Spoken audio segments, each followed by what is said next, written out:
1956, date de l'indépendance, relevait de ce qu'on appelle le protectorat.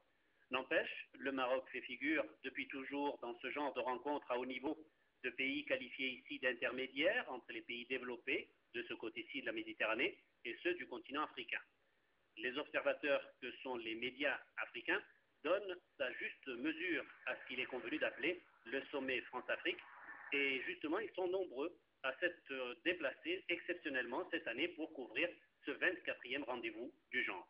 Le président Pierre Nkurunziza avec son épouse Denise sont arrivés ici à Nice à 10h10 heure locale, soit 11h10 heure de Bujumbura. Je crois qu'il ne faut pas non plus trop en demander à ce type de sommet qui me semble devoir être d'abord une rencontre politico-diplomatique.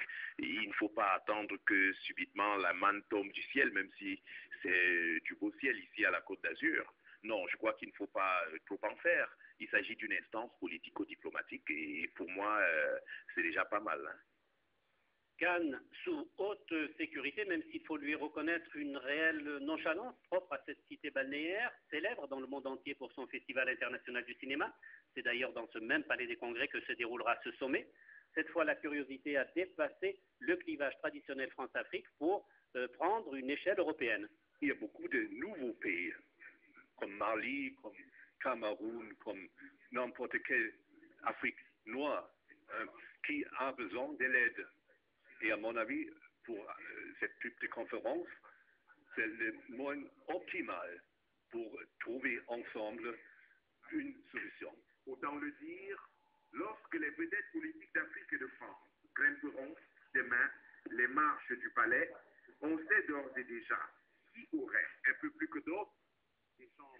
Il est à parier que ce 24e sommet France-Afrique déroulera durant 48 heures des dossiers connus des Africains depuis leur émancipation politique. Des thèmes comme la valorisation de l'économie du continent, la promotion des droits de l'homme, la lutte contre la pauvreté, voire même la misère pour certains États. En revanche, ce sommet de Cannes aura d'ores et déjà valeur de symbole politique et historique. Ce sera vraisemblablement, jusqu'à preuve du contraire, le dernier sommet organisé sous la présidence de l'actuel chef de l'État français qui achève son mandat en avril prochain.